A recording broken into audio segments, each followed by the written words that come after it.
Bien-aimés dans les Seigneurs, nous vous bénissons dans les noms puissants de notre Seigneur Jésus-Christ. Gospel for All vient aujourd'hui encore une fois vous bénir, vient encore une fois célébrer avec vous la clôture de cette année. Nous voulons bénir l'Éternel qui nous a donné la grâce, qui nous a donné la force, qui a été notre superviseur, qui a été notre protecteur, que c'est Dieu qui nous a soutenus pendant toute cette année, vous soutienne encore partout là où vous vous trouvez, dans tous les continents du monde, que l'Éternel vous apporte grâce, paix et vie, quels que soient les travails, quelles que soient les situations dans lesquelles vous vous trouvez. Nous prions que l'Éternel bénisse l'œuvre de vos mains, que l'Éternel puisse vous donner ce que vous désirez avant la clôture de cette année, que l'Éternel puisse guérir ceux qui sont malades, que l'Éternel puisse restaurer les foyers qui ont des problèmes, que l'Éternel puisse se souvenir des enfants qui sont dans des situations difficiles, que l'Éternel puisse ramener les cœurs des fils vers les pères et les cœurs des pères vers leurs fils. Nous vous bénissons encore une fois et nous déclarons des grandes choses dans votre vie avant la clôture de cette année, quelles que soient les bénédictions que l'Éternel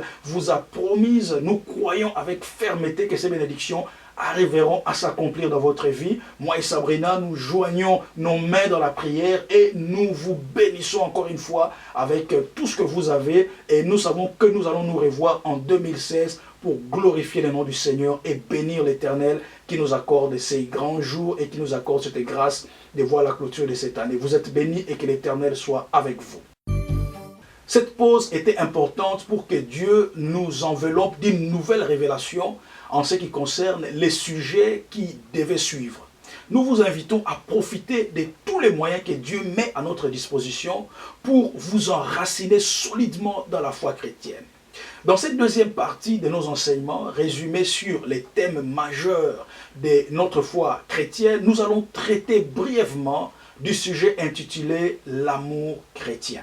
La notion de l'amour dans la Bible non seulement est une notion importante, mais il est le pivot central de notre doctrine chrétienne. En effet, l'amour chrétien est l'unique antidote, je dis bien l'unique antidote au virus ravageur dans l'existence humaine, à savoir la haine. Voilà pourquoi, dès que notre Seigneur Jésus-Christ a commencé l'œuvre du salut, l'une des premières ordonnances fut l'introduction de la pratique de l'amour chrétienne. Matthieu 5, 43-45 nous dit ceci, Jésus dit, vous avez appris qu'il a été dit, tu aimeras ton prochain et tu haïras ton ennemi. Mais moi je vous dis, aimez vos ennemis, bénissez ceux qui vous maudissent, faites du bien à ceux qui vous haïssent et priez pour ceux qui vous maltraitent et qui vous persécutent afin que vous soyez fils de votre Père qui est dans les cieux. Ainsi, seule notre mise en pratique de l'amour chrétien inocule en nous l'ADN qui nous perfectionne à la nature divine. En effet, Colossiens 3,14 nous dit ceci, « Mais par-dessus toutes ces choses, revêtez-vous de la charité qui est le lien de la perfection. » Ainsi, un chrétien qui, selon 1 Jean 4,8, n'a pas connu Dieu, car Dieu est amour. Donc c'est la mise en pratique de ces principes qui a permis à notre Seigneur Jésus-Christ non seulement de vaincre l'entièreté du système satanique, mais aussi d'établir la base de notre rédemption. Romains 5,8 dit ceci, « Mais Dieu prouve son amour envers nous, en ce que lorsque nous étions encore des pécheurs, Christ est mort pour nous. » Il n'est donc pas étonnant, mon frère, ma soeur, qu'après l'ordonnance, Jésus-Christ établit les commandements. Dans Jean 13, 34, il nous dit ceci, « Je vous donne un commandement nouveau, aimez-vous les uns les autres comme je vous ai aimé. Vous aussi, aimez-vous les uns les autres. » En effet, Dieu à la création avait déposé en nous l'habilité d'aimer. Mais le péché, en entrant en nous, a modifié cette habilité pour produire la haine. Voilà pourquoi le péché reste le plus grand ennemi à la manifestation de l'amour chrétien dans notre vie. Des Écritures attestent cette vérité. La première écriture, c'est Jean 8, à partir de 42 à 44. Jésus leur dit, « Si Dieu était votre Père, vous m'aimerez, car c'est de Dieu que je suis sorti et que je viens. Je ne suis pas venu de moi-même, mais c'est lui qui m'a envoyé. » 43. Pourquoi ne comprenez-vous pas mon langage? Parce que vous ne pouvez pas écouter ma parole, 44, vous avez pour père les diables et vous voulez accomplir les désirs de votre père. Il a été meurtrier dès le commencement et il ne se tient pas dans la vérité parce qu'il n'y a pas de vérité en lui.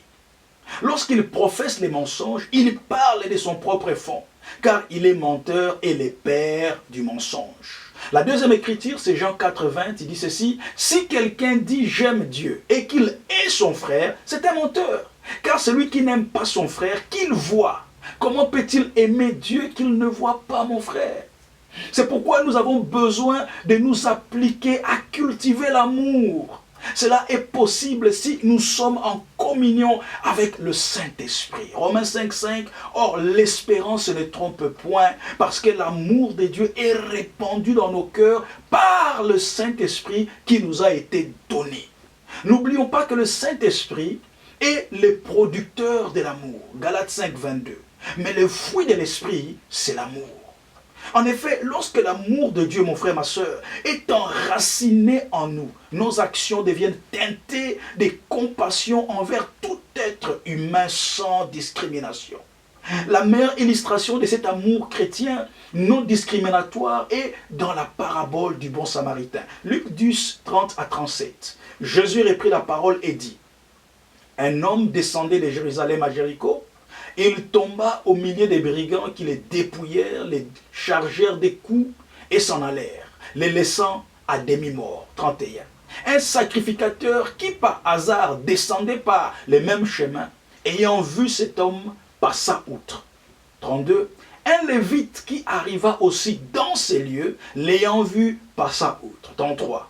Mais un samaritain qui voyageait étant venu là, fut ému de compassion. Lorsqu'il les vit et il s'approcha et il banda ses pleins en y versant de l'huile et du vin.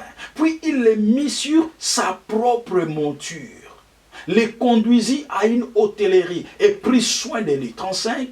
Le lendemain, il tira 2 deniers, les donna à l'autre et dit, « Aie soin de lui, en ce que tu dépenseras de plus, je te les rendrai à mon retour. » Lesquels de ces 3 te semblent avoir été les prochains de celui qui était tombé au milieu des brigands?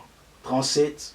C'est celui qui a exercé la miséricorde envers lui, répondit le docteur de la loi. Et Jésus lui dit, va et toi fais de même.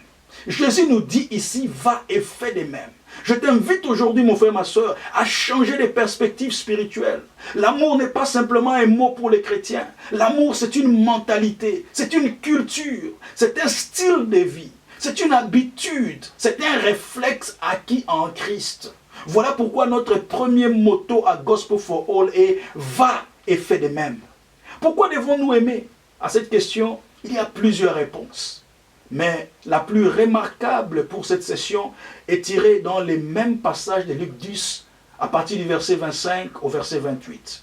Un docteur de la loi s'éleva et dit à Jésus, pour l'éprouver, « Maître, que dois-je faire pour hériter la vie éternelle ?» 26, Jésus lui dit, « Qu'est-il écrit dans la loi? Qui lis-tu » Et il répondit, « Tu aimeras le Seigneur ton Dieu de tout ton cœur, de toute ton âme, de toute ta force et de toute ta pensée, et ton prochain comme toi-même. » Tu as bien répondu, lui dit Jésus, fais cela et tu vivras. Et voici notre deuxième motto, comme Jésus a dit, fais et tu vivras. Aujourd'hui, nous vivons dans un monde scientifique où tout a besoin d'être expliqué pour être accepté. Ces docteurs de la loi et les stéréotypes de ce monde, toujours en quête d'explication. Ainsi, à la question, pourquoi aimer? La réponse est, l'amour donne accès à la vie éternelle. 1 Jean 3, 14. Nous savons que nous sommes passés de la mort à la vie parce que nous aimons les frères. Celui qui n'aime pas demeure dans la mort. Et Jude 1, 21 paraphrase encore, maintenez-vous dans l'amour de Dieu en attendant la miséricorde de notre Seigneur Jésus-Christ pour la vie éternelle. Ainsi, l'amour de Dieu est le sujet de notre information, de notre formation et de notre transformation chrétienne. Celui qui ne sort pas des enseignements de Jésus-Christ avec un cœur plein d'amour chrétien n'est pas de Christ. Car la parole de Dieu nous prépare à vivre une vie d'amour. 1 Pierre 1, 22 à 23, il dit ceci. Ayant purifié vos âmes en obéissant à la vérité pour avoir un amour fraternel sincère. Aimez-vous ardemment les uns les autres de tout votre cœur, puisque vous avez été régénérés, non pas par une semence corruptible, mais par une semence incorruptible, par la parole vivante et permanente de Dieu. Mais pour que toi, qui nous suis, puisses devenir bénéficiaire de ces grands dons divins de notre Seigneur Jésus-Christ, une seule démarche s'avère nécessaire. Tu as besoin d'accepter, d'établir une relation personnelle avec Jésus-Christ. Nous t'invitons aujourd'hui à les recevoir comme ton Seigneur et Sauveur en répétant cette prière après moi. Seigneur Jésus-Christ, je reconnais mon état de péché. Je renonce à tous mes péchés et à mon incroyance. Et je t'accepte maintenant comme mon Seigneur et Sauveur. Je te donne la direction de ma vie. Enseigne-moi à aimer. Amen.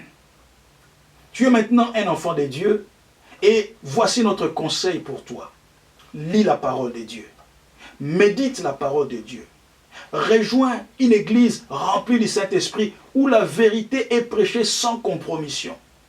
Pratique la foi en Jésus-Christ en cultivant une vie de prière selon Jacques 5, 16. Il dit, la prière effective du juste a une grande efficacité. Bien-aimés dans le Seigneur, ces 15 minutes d'instruction ne représentent qu'une petite portion de tout ce que Dieu a mis dans notre cœur. Et je peux vous dire que ce sujet est encore développé davantage pour que vous puissiez réellement expérimenter personnellement une vie de développement et de progrès dans les sœurs. Si vous voulez nous rejoindre, contactez-nous en utilisant les différentes adresses qui sont présentées devant vous. Vous pouvez nous rejoindre sur notre website sur www.gospelforall.org.